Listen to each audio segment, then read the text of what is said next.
به نام خالق هستی، قدرت ذهن ناخودآگاه شما، فصل 7.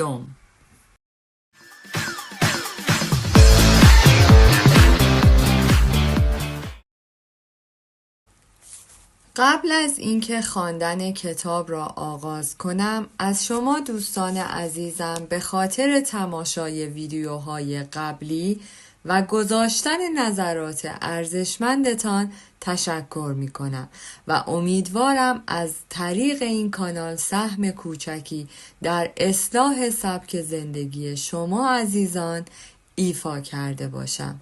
لطفاً ما رو حمایت و به دوستان خود معرفی کنید. گرایش ذهن ناخودآگاه مضر است. بیش از 90% زندگی ذهنی شما ناخودآگاه است. بنابراین زن و مردی که از این قدرت شگفت‌انگیز استفاده نمی‌کنند، در محدوده بسیار محدودی زندگی می‌کنند. فرایندهای ناخودآگاه شما همیشه نیرومند و سازنده هستند. ذهن ناخودآگاه شما سازنده بدن شماست و تمام عملکردهای حیاتی آن را حفظ می کند.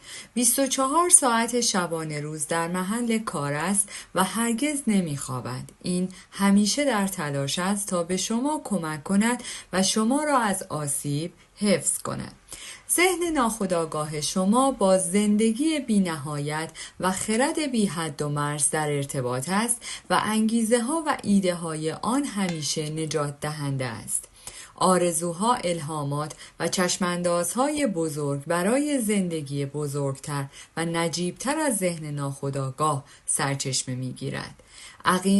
عمیق‌ترین اعتقادات شما عقایدی است که نمی‌توانید در مورد آنها بحث کنید، زیرا از ذهن آگاه شما ناشی نمی‌شود. آنها از ذهن ناخودآگاه شما ناشی می‌شوند. ذهن ناخودآگاه شما با شهود، انگیزه، زن، صمیمیت، اصرار و ایده با شما صحبت می کند و همیشه به شما می گوید که بلند شوید، فراتر بروید، رشد کنید، پیشرفت کنید، ماجراجویی کنید و به ارتفاعات بالاتری بروید. اشتیاق به عشق ورزیدن برای نجات جان دیگران از اعماق ذهن ناخودآگاه شما ناشی می شود. به عنوان مثال، در هنگام زلزله بزرگ سانفرانسیسکو و آتش سوزی 18 آوریل 1906 معلولین و افراد ناتوان که مدت طولانی در رخت خواب بودند برخاسته و برخی از شگفت‌انگیزترین رشادت‌ها و مقاومت را انجام دادند. تمایل شدید در آنها برای نجات دیگران به هر قیمتی وجود داشت و ذهن ناخودآگاه آنها مطابق آن پاسخ داد. هنرمندان، نوازندگان، شاعران، سخنرانان و نویسندگان بزرگ با قدرت ناخودآگاه خود هماهنگ شده و سرزنده و الهام بخش می شوند. به عنوان مثال، رابرت لوئیس استینسون قبل از اینکه بخوابد ذهن ناخودآگاه خود را متهم می کرد که در هنگام خواب داستانهایی را برای او تکامل بخشد. او عادت کرده بود که وقتی حساب بانکیش کم بود از ذهن ناخودآگاه خود بخواهد یک هیجان خوب و قابل فروش به او بدهد. استینسون گفت هوش ذهنی عمیق‌تر او قطعات را مانند یک سریال به او داد. این نشان می‌دهد که چگونه ذهن ناخودآگاه شما از طریق شما سخنان عالی و حکیمانه ای را بیان می‌کند که ذهن آگاه شما از آنها چیزی نمی‌داند. مارک توین در بسیاری از مواقع به دنیا اعتماد کرد که هرگز در زندگیش کار نکرد. تمام شوخ طبعی و همه نوشته‌های عالی او به این دلیل بود که او به مخزن تمام نشدنی ذهن ناخودآگاه خود ضربه زد. چگونه بدن کارهای ذهن را به تصویر می‌کشد؟ تعامل ذهن خودآگاه و ناخودآگاه شما نیز به تعامل مشابهی بین سیستم مربوطه اعصاب دارد. سیستم مغزی نخاعی عضوی از ذهن آگاه است و سیستم دلسوزی ارگان ذهن ناخودآگاه است. سیستم مغزی نخاعی کانالی است که از طریق آن با استفاده از حواس پنجگانه فیزیکی خود ادراک آگاهانه دریافت می‌کنید و کنترل حرکت بدن را انجام می‌دهید. این سیستم اعصاب خود را در مغز دارد و کانال عملکرد ذهنی ارادی و آگاهانه شماست. سیستم سمپاتیک که گاهی اوقات به عنوان سیستم عصبی غیر ارادی نامیده می شود، مرکز خود را در یک توده گانگلیونی در پشت معده معروف به شبکه خورشیدی دارد و گاهی اوقات به عنوان مغز شکم صحبت می شود. این کانال آن کنش ذهنی است که ناخودآگاه از عملکردهای حیاتی بدن پشتیبانی می کند. این دو سیستم ممکن است جداگانه یا همزمان کار کنند. قاضی توماس تراورد سخنرانی‌های ادینبورگ در زمینه علوم روان، نیویورک رابرت مکبران و شرکت 1909 میگوید عصب واگ به عنوان بخشی از سیستم ارادی از ناحیه مغز خارج می شود و از طریق آن اندامهای صوتی را کنترل می کند.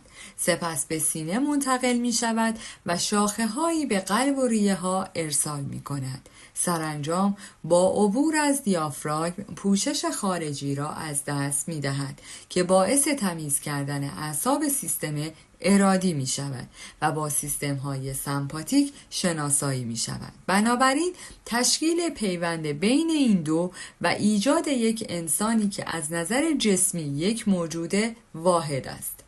به طور مشابه مناطق مختلف مغز به ترتیب ارتباط آنها با فعالیت‌های عینی و ذهنی را نشان می‌دهد و به صورت کلی صحبت می‌کنیم ممکن است قسمت جلویی مغز را به قسمت اول و قسمت خلفی را به دومی اختصاص دهیم، در حالی که میانی سهم شخصیت هر دو است.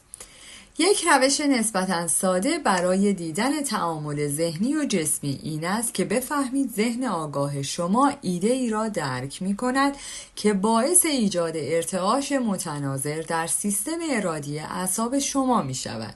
این به نوبه خود باعث می شود که جریان مشابهی در سیستم اعصاب غیر ارادی شما ایجاد شود. بنابراین ایده را به ذهن ناخودآگاه خود که یک محیط خلاق است انتقال دهید. این گونه است که افکار شما به چیزهایی بدل می شوند. هر تفکری که توسط ذهن آگاه شما سرگرم شده و به عنوان واقعیت پذیرفته شده است، توسط مغز شما به شبکه خورشیدی، مغز ذهن ناخودآگاه شما ارسال می شود تا بدن شما ساخته شود و به عنوان یک واقعیت به دنیای شما بازگردد. یک هوش وجود دارد که از بدن مراقبت می کند. هنگامی که سیستم سلولی و ساختار اندامها مانند چشم، گوش، قلب، کبد، مثانه و غیره را مطالعه می کنید، می فهمید که آنها از گروه‌هایی از سلولها تشکیل شده‌اند که یک گروهی را تشکیل می دهد و در نتیجه با هم کار می کنند و قادر به گرفتن آن هستند. سفارشات را انجام داده و آنها را در عملکرد قیاسی به پیشنهاد ذهن استاد، ذهن آگاه انجام می دهد. مطالعه دقیق ارگانیسم تک‌سلولی به شما نشان می دهد که در بدن پیچیده شما چه می گذرد. گرچه ارگانیسم تک‌سلولی اندامی ندارد، اما باز هم عملکرد و واکنش ذهنی را نشان می‌دهد که عملکردهای اساسی حرکت، تغذیه، جذب، دفع را انجام می‌دهد. بسیاری میگویند که یک هوش وجود دارد که اگر بدن را تنها بگذارید از بدن مراقبت می کند. این درست است، اما دشواری این است که ذهن آگاه همیشه در شواهد حس پنجگانه خود بر اساس ظاهر تداخل می کند و منجر به نوسان باورهای غلط، ترسها و عقاید انحصاری می شود. وقتی ترس، اعتقادات نادرست و الگوهای منفی برای ثبت در ذهن ناخودآگاه شما از طریق شرطی سازی روانی عاطفی ایجاد می شود، هیچ راه دیگری برای ذهن ناخودآگاه وجود ندارد جز اینکه بر اساس مشخصات طرح پیشنهادی آن عمل کند. ذهن ناخودآگاه به طور مداوم برای خیر عمومی کار می کند. خود ذهنی درون شما برای منافع عمومی به طور مداوم کار می کند. یک اصل ذاتی هماهنگی که در پشت همه چیز وجود دارد را منعکس می کند. ذهن ناخودآگاه شما اراده خاص خود را دارد و این یک امر کاملا واقعی است. این شبانه روز عمل می کند، چه شما با آن عمل کنید و چه نکنید. این سازنده بدن شماست، اما شما نمی توانید ساختمان آن را ببینید، بشنوید یا احساس کنید، زیرا همه اینها یک روند خاموش است. ذهن ناخودآگاه شما برای خود زندگی دارد که همیشه به سمت هماهنگی، سلامتی و آرامش پیش می رود. این هنجار الهی است که درون آن است و در همه حال بیان می شود. چگونه انسان در اصل ذاتی هماهنگی دخالت می کند؟ برای تفکر صحیح علمی باید حقیقت را بشناسیم. دانستن حقیقت این است که با هوش و قدرت بی‌نهایت ذهن ناخودآگاه خود که همیشه در حال حرکت به سمت زندگی است هماهنگ باشید. هر فکر یا عملی چه با جهل و چه از روی طراحی هماهنگ نباشد منجر به اختلاف و محدودیت در انواع مختلف می شود. دانشمندان به ما اطلاع می دهند که شما هر 11 ماه بدن جدیدی می سازید. بنابراین شما از نظر جسمی در واقع فقط 11 ماه سن دارید. اگر با افکار ترس، عصبانیت، حسادت و اراده بیمار نقص را دوباره به بدن خود برسانید، مقصر دیگری جز خودتان وجود ندارد.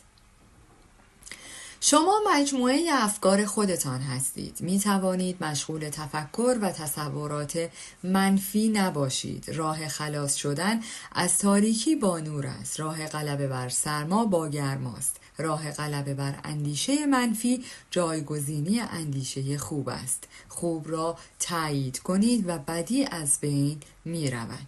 چرا طبیعی، حیاتی و قوی بودن طبیعی است و بیمار بودن غیر طبیعی است.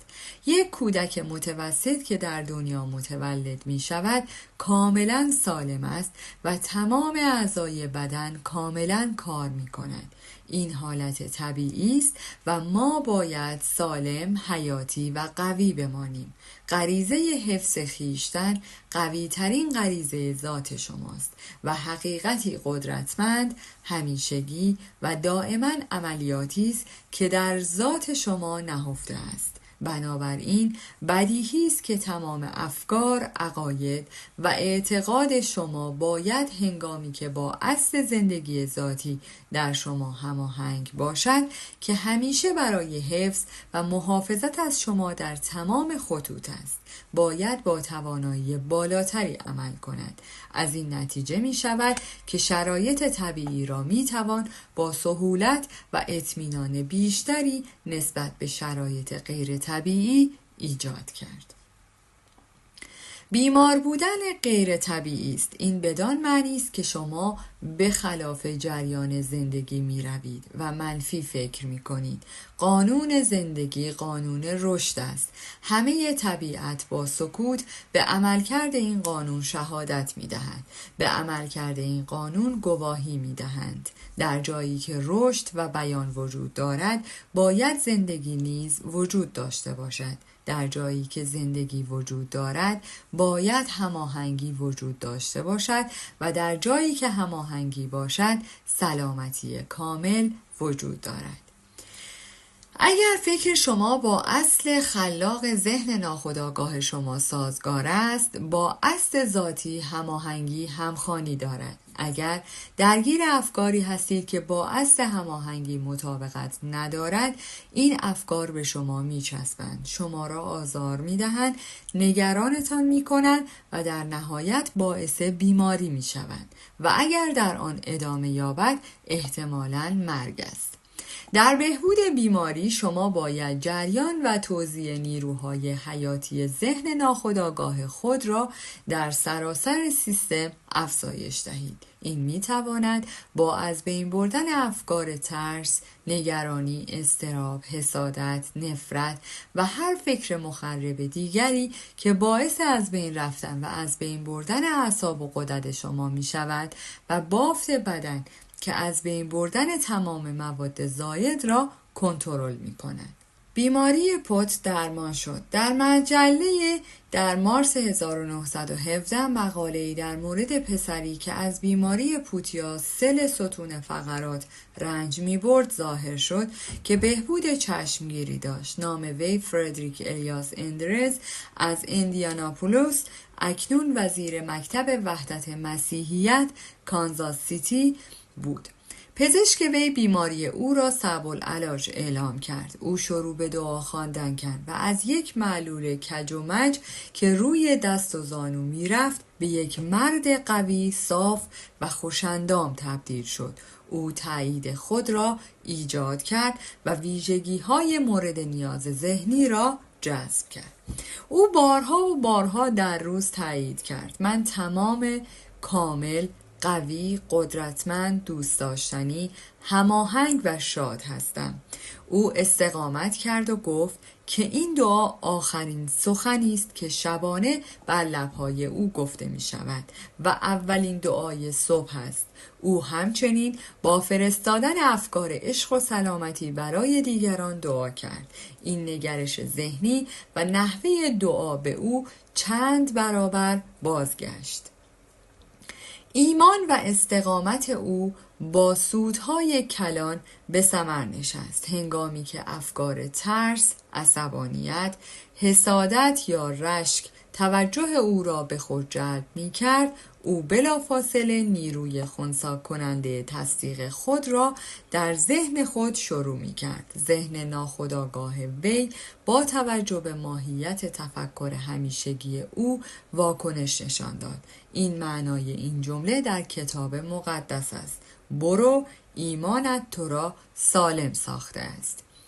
چگونه ایمان نیروهای ناخودآگاه شما را کامل می کند؟ مرد جوانی که به سخنرانی‌های من درباره قدرت بهبودی ذهن ناخودآگاه آمده بود، دچار مشکل چشمی شدیدی شد که به گفته پزشک وی انجام این عمل ضروری است. او با خود گفت: ناخودآگاه من چشمانم را ایجاد کرد و این می تواند من را درمان کند.